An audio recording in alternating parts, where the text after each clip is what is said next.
Aujourd'hui dans le Bitcoin, shit is going parabolique, personne n'est prêt. Pendant que Josiane voit sur BFM TV que le Bitcoin s'approche de 100 ATH en euros, puisque oui, face à l'euro, le Bitcoin n'est plus qu'à 1% de son ATH. L'euro est tellement pas crédible et ridicule que je préfère être payé en Dogecoin, puisqu'au moins c'est représenté par un chien mignon, alors que de l'autre côté on a une sorte de gremlins déguisé en humain. Sur la chaîne CryptoSauce, on a bien sûr accumulé pour du long terme à 20 000 $. Ok, c'était avant le crash FTX, mais c'était à 20 000 $. Après, ce qui me rassure, c'est qu'il y a certains youtubeurs qui parlent toujours de bull market au futur. Bon bref, on va décortiquer tout ça, où on en est dans ce bull market, et voir les futures zones de vente majeures. Je proposerai également bien sûr du Bitcoin en mensueli, semainly, du on-chain, du Ethereum price, et on va checker tout ça dans cette vidéo. On va directement commencer par le mensueli en année bissextile. On est sur un 29 février, le 29 février ça arrive qu'une fois tous les 4 ans. Et qu'est-ce qui arrive également une fois tous les 4 ans? C'est juste, c'est le Bitcoin halving. Sur ce graphe-là, il n'y a absolument rien qui change depuis maintenant 2013. On est dans ce range gigantesque avec pas mal de supports et pas mal de résistance. Ce support-là, il n'y a rien qui change puisqu'en général, c'est dans cette zone-là, ici qu'il faut acheter, ici il fallait acheter. Et ici, qu'est-ce qu'il fallait faire? Fallait acheter. Et oui, on est sur du 60 000 $ et c'est que la première résistance d'accumulation. Si on se fait rejeter, on pourrait se faire rejeter ici jusqu'à environ, maximum en tout cas selon ce graphe, 37 000 $, d'accord, ce serait dans 2-3 mois 37 000 $, donc ce serait pour l'instant le bottom absolu sur le Bitcoin price, et ici un breakout à la hausse, si on part sur du 2, 3, 4, 5 mois, pourrait nous mener, regardez bien ici, jusqu'à environ 196 000 $, quasiment 200 000 $ un Bitcoin, ça serait très incroyable, et ce serait si on teste cette zone en septembre, c'est dans pas si longtemps que ça, septembre 2024, si on teste cette zone ici, en octobre, novembre, décembre, ce serait 228 000 $. Donc si on break out cette résistance ici à la hausse, quand on rebondit, hop, plus en mettant à tester cette résistance suivante, et bien plus la target sera élevée. Et c'est ça qu'on aime bien avec les ranges ascendants. Également chose ultra intéressante sur le Bitcoin, sur le RSI, c'est la phase FOMO.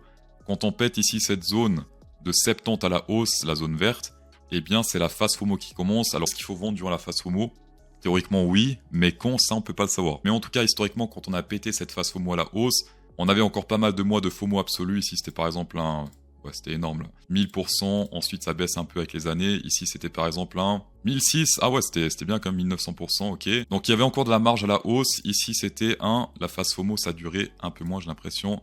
Là, c'était du 200... 225%. C'était un peu moins que 1000, en effet. Et maintenant, si cette bougie mensuelle clôture ainsi, eh bien, on recommencerait une phase FOMO incroyable. Pour les entrées sur le Bitcoin long terme, c'est plutôt simple parce qu'il y a plein d'indicateurs qui indiquent la peur, qui indique le désintérêt, etc. Donc c'est ça qu'il faut acheter. Pour la vente, eh bien on sait que c'est la FOMO, mais la FOMO peut durer très longtemps. C'est pour ça qu'il faut toujours prendre des TP progressifs.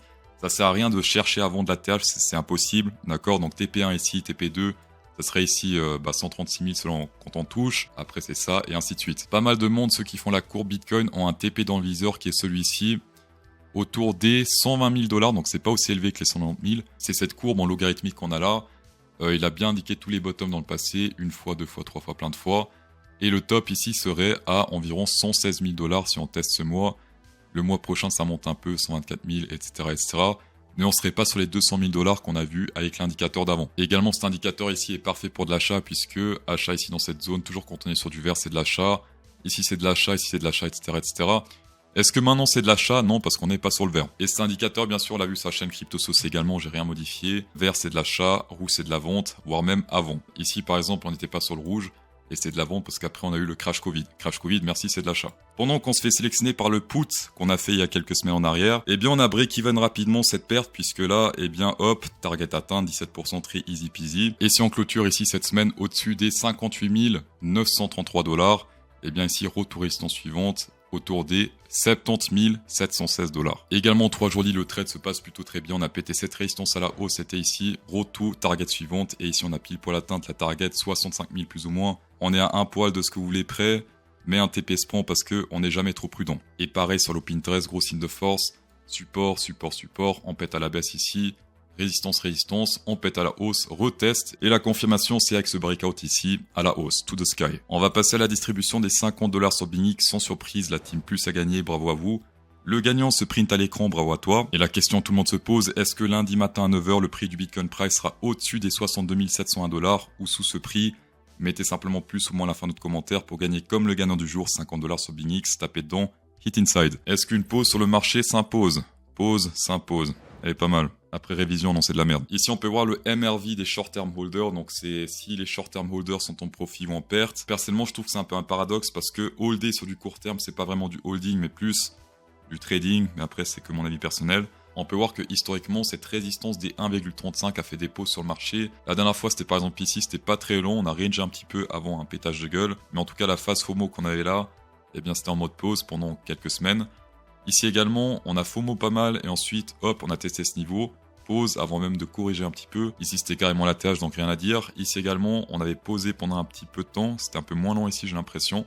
Et ici, c'était carrément de la merde. Donc, je confirme que 2021-2019, c'était pas très ouf. Mais à partir de 2021, ici, c'était septembre. En effet, on est toujours ici sur des corrections, soit long terme, soit court terme.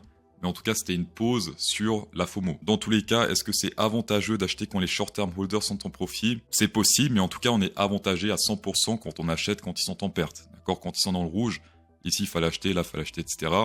Mais quand c'est dans le bleu, on peut acheter, mais il y a des meilleures entrées.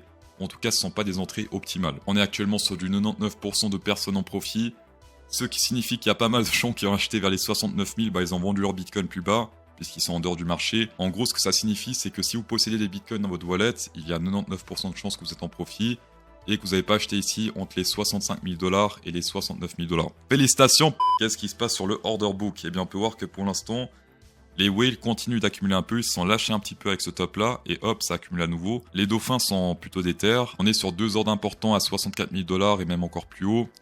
On va voir si ça y a des trucs plus haut d'ailleurs. Là, on est sur Binance Spot et uniquement Binance Spot. Jusqu'à environ 70 000 $, pas mal de trucs au nord. Au sud, il y a un truc à 59 000 $.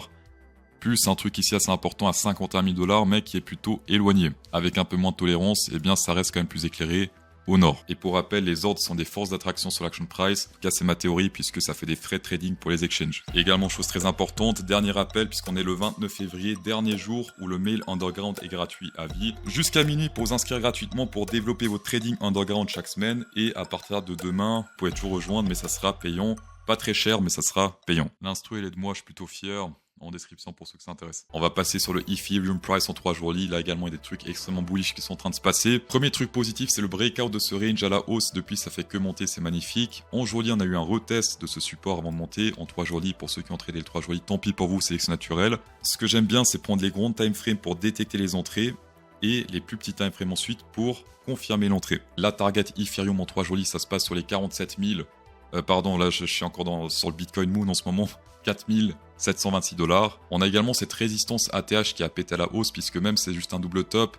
Souvent par la suite ça fait de l'effet sur le marché et pour l'instant on peut pas encore confirmer vu qu'il reste 13 heures. Mais si on breakout au-dessus de cette résistance, eh bien on pourra vraiment confirmer cette target ici 47 000, 4 726 $. Et autre chose également importante, est-ce qu'on peut faire un broadening pattern? Il est pas incroyable mais bref, regardez ça, on est en train de péter cette résistance d'open interest à la hausse. Le niveau de trading n'a jamais été aussi élevé qu'aujourd'hui, alors qu'on n'est même pas encore sur un ATH. C'est absolument magnifique ce qui est en train de se passer, ce qui signifie que ce niveau-là, si on le reteste, se transforme en niveau de peur. Imaginons qu'on monte comme ça, hop, on reteste ce niveau. Pour moi, c'est de l'achat. Si on range un peu ici et pareil sur l'action price, là, ce sera de l'achat pour moi. Pour rappel, open interest, c'est toutes les positions qui sont ouvertes, longues et short, cumulées. Est-ce que vous vous souvenez de la vidéo de lundi où j'ai parlé de Bitcoin dominance, niveau majeur, niveau important? J'avais dit que c'était pile poil ici, cette zone-là. Niveau très important, pourquoi? Parce qu'on est sur le centre de ce range jaune, ici. Également le bottom de ce range qui est rouge. Et à peine ici la décision ne s'est pas fait attendre puisque gros jet à la hausse, le Bitcoin qui tartine absolument tout le marché et en plus qu'est-ce qu'on a fait? On a pété cette résistance ici jaune à la hausse, hauteur pour la target, on met ça sur le breakout, ça se passe plus ou moins ici autour des 57%, mais attention, grosse résistance ici quand même avant, autour des 56,83 donc ouais, on est quand même proche des 57%. Actuellement, pour moi, il y a deux scénarios. Soit le premier, c'est ici, on reteste ce niveau pour aller directement à la résistance suivante. Soit directement à la résistance suivante, voire même atteindre la target qu'on a vu juste avant. Pour l'instant, le seul truc auquel il faut faire gaffe, c'est le RSI qui reste quand même un peu élevé. On est sur une résistance RSI. Souvent, historiquement, ici, on se fait rejeter à la baisse. Ici, par exemple, ici également. Ici également, donc attention quand même au RSI. Pour ceux qui souhaitent vraiment être prudents, achetez dans la zone du bas, vendre dans la zone du haut. Pour ceux qui veulent prendre un peu plus de risques, achetez en bas et vendre sur la target du top de ce range. Et pour ceux qui veulent prendre le risque maximal, c'est simplement la hauteur de ce range-là. Et on prend ici la target sur du 57,87%. Dans tous les cas, merci d'avoir checké cette vidéo, c'est toujours un plaisir. Insérez un pouce bleu dans cette vidéo pour incrémenter encore plus le plaisir de CryptoSauce. Et bonne soirée.